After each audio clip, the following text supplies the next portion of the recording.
அஸ்ஸலாமு அலைக்கும் வரஹ்மத்துல்லாஹி வபரகாத்துஹு. புகழ் அனைத்தும் இறைவன் ஒருவனுக்கே.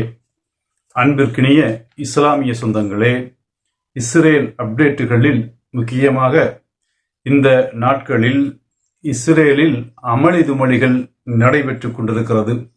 இஸ்ரேலில் மிகப்பெரிய மாற்றங்கள் அரங்கேறிக் கொண்டிருக்கிறது. இஸ்ரேல் அனைத்து முனைகளிலும் தோற்று கொண்டிருக்கிறது. காசாவாக இருந்தாலும் சரி, லெபனானாக இருந்தாலும் சரி, இதர பகுதிகளாக இருந்தாலும் சரி, எல்லா முனைகளிலும் தோல்வியை தொடர்ந்து சந்தித்துக் கொண்டிருக்கிறது. இஸ்ரேலிய குடிமக்கள் அவர்களுடைய பெரும்பாலான நேரங்களை பதுங்கு குழிகளில் செலவழித்துக் கொண்டிருக்கின்றனர். ஐரோப்பாவிலும் இஸ்ரேலுடைய விஷயத்தில் பல்வேறு மாற்றங்கள் தொடர்ந்து வந்து கொண்டிருக்கிறது. ஐரோப்பா முழுவதும் உள்ள அரசுகள் ஒரு வழியில இஸ்ரேலுக்கு ஆதரவாக இருந்த போதிலும் அங்குள்ள மக்கள் அந்த அரசுகளுக்கு எதிராக மிகப்பெரிய போராட்டங்களை, மிகப்பெரிய எதிர்ப்புகளை வெளிப்படுத்தி வருகின்றனர்.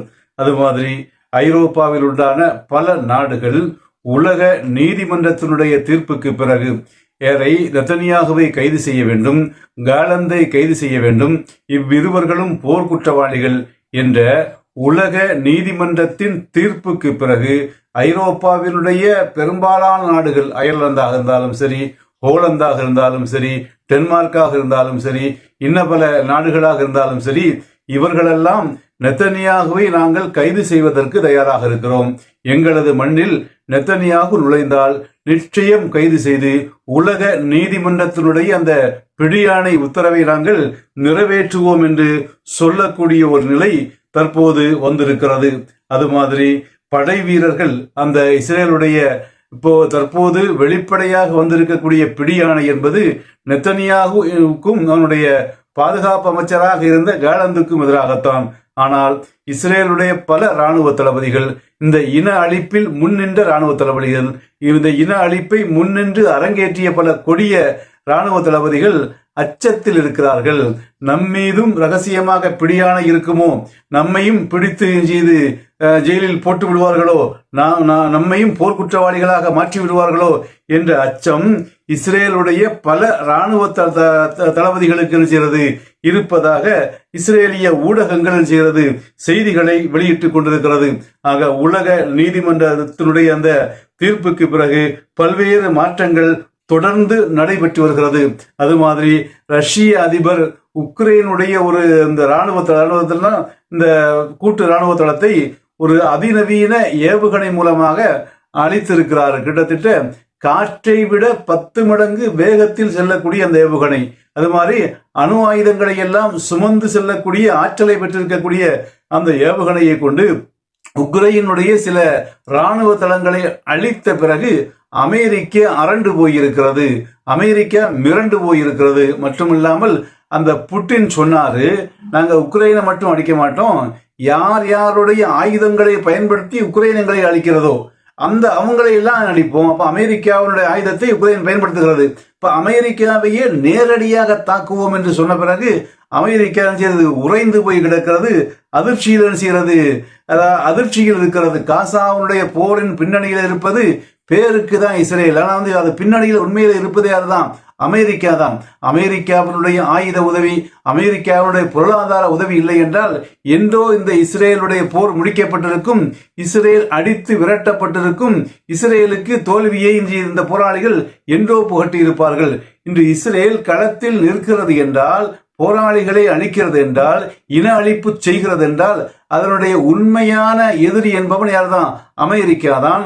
அவனுக்கும் தற்போது செய்கிறது பல்வேறு விதங்கள்ல பிரச்சனைகளை எல்லாம் ஏற்படுத்தி கொண்டிருக்கிறான், உருவாக்கி கொண்டிருக்கிறான். அது மாதிரி இஸ்ரேலுடைய நெருக்கமான நாடு தான் எது? பிரான்ஸ். அந்த பிரான்ஸ் தற்போது லெபனானில் இஸ்ரேல் போரை ஆரம்பித்த பிறகு லெபனானுடைய விஷயத்தில் மத்தியஸ்தம் செய்வதற்கு முனைந்த பொழுதும் அந்த பிரான்சுடைய மத்தியஸ்துவத்தை பிரான்ஸ் நடுவராக இருந்து அந்த பிரச்சனைகளை தீர்ப்பதற்கு, பேசி தீர்ப்பதற்கு எடுத்த அந்த முயற்சியை இஸ்ரேல் புறக்கணித்ததன் மூலமாக பிரான்சையும் தனக்கு முழுமையான எதிரியாக அந்த இஸ்ரேல் செய்கிறது மாற்றிக்கொண்டு விட்டது. ஆக இப்படி மிகப்பெரிய பிரச்சனைகளை இஸ்ரேல் சந்தித்துக் கொண்டிருக்கிறது. தற்போதைய நாட்கள் இஸ்ரேலை பொறுத்தவரை கருப்பு நாட்களாக செய்கிறது இருந்து கொண்டிருக்கிறது. மிகப்பெரிய சோதனையிலும் வேதனையிலும் அழிவிலும் இஸ்ரேல் இருந்து கொண்டிருக்கிறது. இஸ்ரேலிய படையில ஏராளமான படை வீரர்கள் தற்கொலை செய்து கொண்டிருக்கிறார்கள். இந்த தற்கொலை செய்து கொண்டவர்களின் லிஸ்டை ராணுவம் வெளியிட வேண்டும் என்று இஸ்ரேலிய ஊடகங்கள் கேட்ட பொழுது அதை வெளியிடுவதற்கு என்ன இல்லை, ராணுவம் தயாராக இல்லை என்று சொல்கிறது என்றால், அப்போ போர் முனையில் செத்தவர்கள் ஒரு பக்கம் என்றால், அந்த போரில் இறங்குவதற்கு அஞ்சி ஏராளமான இஸ்ரேலிய படை வீரர்கள் இருக்காங்க அதாவது தற்கொலை செய்து செத்து மடிந்திருக்கிறார்கள். அது மாதிரி ஒவ்வொரு நாளும் இஸ்ரேலிய படையில யாரு அந்த மனநோய் பிடித்தவர்கள் எண்ணிக்கை உடல் ரீதியாகவும் உளவியல் ரீதியாகவும் பாதிக்கப்பட்டவர்கள் எண்ணிக்கை அதிகரித்துக் கொண்டிருக்கக்கூடிய செய்திகளை பார்க்க முடிகிறது. அந்த படைப்பிரிவு 8200 என்று ஒரு படைப்பிரிவு இஸ்ரேலில் இருக்கிறது. இது இஸ்ரேலுடைய மிக முக்கியத்துவம் வாய்ந்த படைப்பிரிவு. இந்த படைப்பிரிவு வரலாறு காணாத அழிவை சந்தித்திருக்கிறது என்று இஸ்ரேலிய செய்திகளை சொல்கிறது. அது மாதிரி இந்த நம்ம உலக நீதிமன்றத்தினுடைய தீர்ப்பை சொன்னோம் இல்லையா, இங்க ஒரு விஷயத்தை நம்ம சுற்றி காட்டணும். இந்த உலக நீதிமன்றத்தினுடைய தீர்ப்பு நெத்தனியாகுவை கைது செய்ய வேண்டும், அவன் போர்க்குற்றவாளி, காலந்தை கைது செய்ய வேண்டும், அவன் போர்க்குற்றவாளி என்ற இந்த உலக நீதிமன்றத்தினுடைய தீர்ப்பினுடைய அந்த முழு பெருமையும், இந்த தீர்ப்பை பெற்று தந்த அனைத்து அந்த சிறப்பும் அனைத்து மகத்துவமும் யாருக்குரியதுனாக்கா தென்னாப்பிரிக்காவுக்குரியது. ஏன்னாக்கா இந்த வழக்கை உலக நீதிமன்றத்தில் முறையாக எடுத்து சென்று அதற்குரிய ஆவணங்களை எல்லாம் முறையாக சமர்ப்பித்த நாடு ஏது? South Africa. அப்போ அரபுகள் பெற வேண்டிய இந்த சிறப்பை சவுத் ஆப்பிரிக்கா பெற்றிருக்கிறது. அரபுகள் செய்ய வேண்டிய வேலையை இந்த சவுத் ஆப்பிரிக்கா செய்திருக்கிறது. அரபு நாடுகள், அந்த காசாவிற்கு அருகில் இருக்கக்கூடிய அரபு நாடுகள் செத்து கிடக்கிறது. உதவி செய்ய வேண்டியவர்கள் உறங்கிக் கொண்டிருக்கிறார்கள். எங்கோ இருந்த சவுத் ஆப்பிரிக்கா இந்த வழக்கை உலக நீதிமன்றத்திற்கு எடுத்து சென்று அந்த ஒரு வழியில் அந்த மக்களுக்கு செய்த ஒரு விதத்திலான நியாயத்தையும் அமைதியையும் ஒரு மன நிம்மதியையும் பெற்றுக் கொடுத்திருக்கக்கூடிய அந்த மிகப்பெரிய சிறப்பை சவுத் ஆப்பிரிக்கா தட்டி சென்றிருக்கிறது. இந்த கேடுகட்ட அரபு நாடுகளுக்கு இதுல எந்த பங்கும் இல்லை.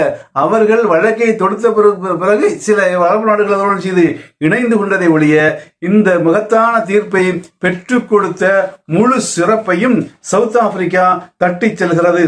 அது மாதிரி இஸ்ரேலுடைய அந்த சொன்னோம்லியா அமளி துமளிகள் அங்கு ஏராளமாக நடைபெற்றுக் கொண்டிருக்கிறது. இஸ்ரேலுடைய அந்த ஒரு முன்னாள் ராணுவ தளபதி இசஹாக் பிரேக் என்பவர் ஹார்தஸ் ஒரு இஸ்ரேலிய பத்திரிகையில் செய்யறாரு, ஒரு கட்டுரை எழுதியிருக்கிறாரு. இந்த கட்டுரையில அவர் என்ன செய்யறாரு, சில பல விஷயங்களை சொல்றாரு. இஸ்ரேல் என்ன செய்யறாருனாக்கா மிகப்பெரிய அழிவில் இருக்கிறது. இஸ்ரேல் எவ்வளவு வீழ்ந்து போய் இருக்கிறது என்பதற்கு நம்ம சொல்லல, இஸ்ரேலுடைய முன்னாள் தளபதியை என்ன செய்யறாரு, அந்த இசஹாக் பிரேக் என்பவர் சொல்றாரு, இந்த ராணுவ தளபதி இஸ்ரேலுடைய ராணுவ தளபதி இருக்காரு இல்லையா, இவர் எல்லா உண்மையையும் மறைக்கிறாரு. உண்மை அங்க அதற்கு ஏற்படக்கூடிய அழிவுகள்ல 1% கூட வெளியே சொல்வதில்லை, 99% மறைக்கப்படுகிறது.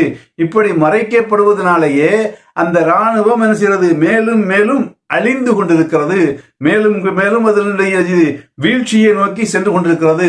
ஒரு கழுகு பார்வையில் வானிலிருந்து ஒரு வட்டமடித்து இஸ்ரேலை பார்த்தால் பார்ப்பவர்கள் எதை பார்ப்பாங்கன்னாக்கா, இஸ்ரேல்ல தொடர்ந்து 1 வருடமாக போர் நடைபெற்றுக் கொண்டிருக்கிறது. அந்த போர் முடிவில்லாமல் நடைபெற்றுக் கொண்டிருக்கிறது. இஸ்ரேலுடைய அனைத்து பகுதிகளும் அழிந்து கிடக்கிறது என்பதை பார்ப்பார்கள். இஸ்ரேல் இந்த போரின் மூலமாக இந்த போருக்கு 1 வருடத்தை கடந்துவிட்ட நிலை, 413 நாட்களை கடந்துவிட்ட நிலையிலும் அந்த போர் முடிவதற்குரிய அடையாளங்கள் எதுவும் இல்லாமல் இஸ்ரேல் இருப்பதை செய்வாங்க, பார்ப்பாங்க. அது மாதிரி இஸ்ரேல் இந்த போருக்கு சில குறிக்கோள்களை சொன்னது. என்ன குறிக்கோளை சொன்னது? காசாவின் போரை பொறுத்தவரை சொன்னது ஹமாஸை நாங்கள் அழிப்போம், அது மாதிரி அந்த பணைய கைதிகளை மீட்டு வருவோம் என்று சொன்னது. லெபனான் போரை பொறுத்தவரை சொன்னது வடக்கு இஸ்ரேலில் நாங்கள் என்ன செய்வோம், மீள் குடியேற்றத்தை ஹிஸ்புல்லாவினால வடக்கு இஸ்ரேலில் இருந்து அடித்து விரட்டப்பட்டு விட்டவர்களை செய்வோம் மீள் குடியேற்றம் செய்வதுதான் லெபனான் போரின் நோக்கம் என்று சொன்னது. அது மாதிரி ஹிஸ்புல்லாவை அழிப்பதுதான் லெபனான் போரின் நோக்கம் என்று சொன்னது. அது மாதிரி இந்த ஒட்டுமொத்த போரின் இன்னொரு நோக்கமாக அந்த ஈரானுடைய ஆதரவாளர்களாக இருக்கக்கூடிய ஆயுத படைகளுக்கும் ஈரானுக்கும் இடையேயான அந்த தொடர்பை துண்டிப்பதும் ஒரு முக்கியமான நோக்கம் என்று சொன்னார்கள். இப்படி சொன்ன எந்த நோக்கத்தையும், அந்த இஸ்ரேல் போருக்காக சொன்ன எந்த நோக்கங்களையும் இதுவரையிலும் என்ன செய்யல, இஸ்ரேலால அடைய முடியவில்லை என்று நான் சொல்லல. இஸ்ரேலுடைய ஒரு முன்னாள் ராணுவ தளபதி இசஹாக் பிரீக் என்பவர் சொல்றாரு. அது மாதிரி இஸ்ரேலிய பொருளாதாரங்கள் அதர பாதாளத்தில் அழிந்து கிடக்கிறது. அது மாதிரி இஸ்ரேலிய ராணுவ வீரர்களின் மன வலிமை என்பது முழுமையாக குன்றி போய்விட்டது. அவர்கள் மனநோய் பிடித்தவர்களாக செய்றாங்க, அலைந்து கொண்டிருக்கிறார்கள். அது மாதிரி இஸ்ரேல் உள்நாட்டு இஸ்ரேலுக்குள்ள உள்நாட்டு குழப்பங்கள் அதிகரித்து விட்டது. அது மாதிரி இஸ்ரேலை உலக நாடுகள் வெறுக்க துவங்கிவிட்டன.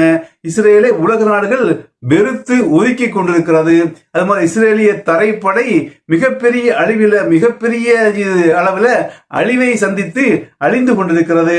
அது மாதிரி இஸ்ரேல் அந்த ரிசர்வ் படையில் உள்ள 40% அதிகமானோர் நாங்கள் என்ன செய்யல, போர் செய்வதற்கு தயாராக இல்லை என்ற ஒரு அறிவிப்பை வெளிப்படையாகவே சொல்லிவிட்டனர். அது மாதிரி இஸ்ரேலிய படையிலிருந்து உடல் ரீதியாகவும் மன ரீதியாகவும் சிந்தனை ரீதியாகவும் பலகீனம் இழந்துவிட்ட, இனி எங்களால் போர் செய்ய முடியாது என்ற நிலைக்கு வந்துவிட்ட பல்வேறு வீரர்கள் தொடர்ந்து படையிலிருந்து செய்யறாங்க, எங்களுக்கு போர் செய்யக்கூடிய திறன் இல்லை என்று சொல்லக்கூடிய பல்வேறு வீரர்கள் தற்போது செய்யறாங்க தொடர்ந்து விடுவிக்கப்பட்டு கொண்டிருக்கிறார்கள். அது மாதிரி அந்த ஹர்தீம் யூதர்களுக்கு எதிராக இஸ்ரேலிய படையில சேரமாட்டோம்னு சொல்லாங்களே, அவங்களுக்கு எதிராக 1400க்கும் அதிகமான பிடிவாரண்டுகள் தற்போது பிறப்பிக்கப்பட்டு அந்த இஸ்ரேலியர்களையே இஸ்ரேல் சிறைப்படுத்துகிறது. அது மாதிரி இஸ்ரேலிய ராணுவ தளவாடங்கள் பல்வேறு இடங்களில் செய்கிறது, திருடப்படுகிறது. அது மாதிரி கடைசியாக தற்போது புதிதாக யாரு இஸ்ரேலிய படைகளில் சேர்க்கப்படுறாங்க இல்லையா, இப்ப சேர்க்கப்படக்கூடியவங்கள்ல அதிகமானோர் 90% பேர் யாருன்னாக்கா 18 வயதை பூர்த்தி செய்திருக்கக்கூடிய பெண்கள். அப்ப படையில சேர்ப்பதற்கு ஆண்களே இல்லை, ஆண்கள் இருந்தாலும் வருவதற்கு தயார் இல்லை என்ற நிலையில இஸ்ரேலிய படை அழிந்து வரும் நிலையில அதுல புதிய அப்பாயின்மெண்டாக புதிய அந்த ஆள் சேர்ப்பாக வரக்கூடியவங்கள்ல 90% பேரு 18 வயதை மட்டும் நிரம்பிய பெண்கள் என்று செய்திகள் சொல்கிறது. அது மாதிரி ஹிஸ்புல் அந்த ஹியாம் என்ற ஒரு நகரம், அந்த ஹியாம் என்ற ஒரு நகரத்துல கடுமையான போர் ஹிஸ்புல்லாவிற்கும் யாருக்கும் இஸ்ரேலிய படைகளுக்கும் இடையே நேரடி போர் தொடர்ந்து நடைபெற்று வருகிறது. அந்த ஹியாம் என்ற நகரத்தில் கொல்லப்பட்ட இஸ்ரேலிய ராணுவ வீரர்களுக்கு கணக்கே இல்லை என்று இஸ்ரேலிய ஊடகம் செய்திகளை சொல்கிறது. இப்ப அந்த ஹியாம் என்ற நகரத்துல ஹிஸ்புல்லாக்கள் மிகப்பெரிய ஒரு போரை நடத்தி வருகின்றனர். ஹிஸ்புல்லாவுடைய ரிசுவான் படை அந்த இஸ்ரேலிய வீரர்களை பந்தாடி வருகிறது, அழித்து வருகிறது. கிட்டத்தட்ட 28 ட்ரோன்கள் அந்த ஹியாம் நகரை நோக்கி ஏவப்பட்டு அங்கிருந்த ராணுவ வீரர்கள் எல்லாம் அழிக்கப்பட்டிருக்கக்கூடிய செய்தியை ஹிஸ்புல்லா அந்த செய்தியை இஸ்ரேலிய ஊடகங்களை சொல்லிக் கொண்டிருக்கிறது. அது மாதிரி கோலானி படை என்று ஒரு படை இஸ்ரேலில் இருக்கிறது. அந்த படை தளபதியுடனான அனைத்து தொடர்புகளும் துண்டிக்கப்பட்டுவிட்டு அந்த படைக்கு தற்போது என்ன ஆனது என்பதையே அறிய முடியவில்லை என்று இஸ்ரேலிய சேனலான சேனல் 13 ஒரு செய்தியை வெளியிட்டிருக்கிறது. இப்படி பல வழிகளிலும் இஸ்ரேல் அழிந்து கொண்டிருக்கிறது. இஸ்ரேலுடைய இறுதி அத்தியாயம் எழுதப்பட்டு கொண்டிருக்கிறது. 43,000க்கும் அதிகமான உயிர்களை இவர்கள் பறிகொடுத்து, அது மாதிரி பல லெபனானிலேயும் பல்லாயிரக்கணக்கான உயிர்களை பறிகொடுத்து இந்த இஸ்ரேலுடைய இறுதி அத்தியாயம் தற்போது எழுதப்பட்டு வருகிறது. அன்பிற்குரியவர்களே, இது போன்ற செய்திகளை நாம் தொடர்ந்து உங்களுடன் செய்வோம். நமக்கு நேரம் கிடைக்கும் போதெல்லாம் இன்ஷா அல்லாஹ் பகிர்வோம். இவை பலனுள்ள செய்திகளாக இருக்கிறது என்று கருதக்கூடிய நண்பர்கள் மட்டும் நம்முடைய சேனலோடு சப்ஸ்கிரைப் செய்து இணைந்து கொள்ளுங்கள். உங்கள் நண்பர்களுக்கும் உறவினர்களுக்கும் இதை அறிமுகம் செய்து நன்மையில் பங்கு பெற்றுக் கொள்ளுங்கள் என்று கேட்டு விடைபெறுகிறேன். வாஹிரு தஅவானா அனில் ஹம்துலில்லாஹி ரப்பில் ஆலமீன்.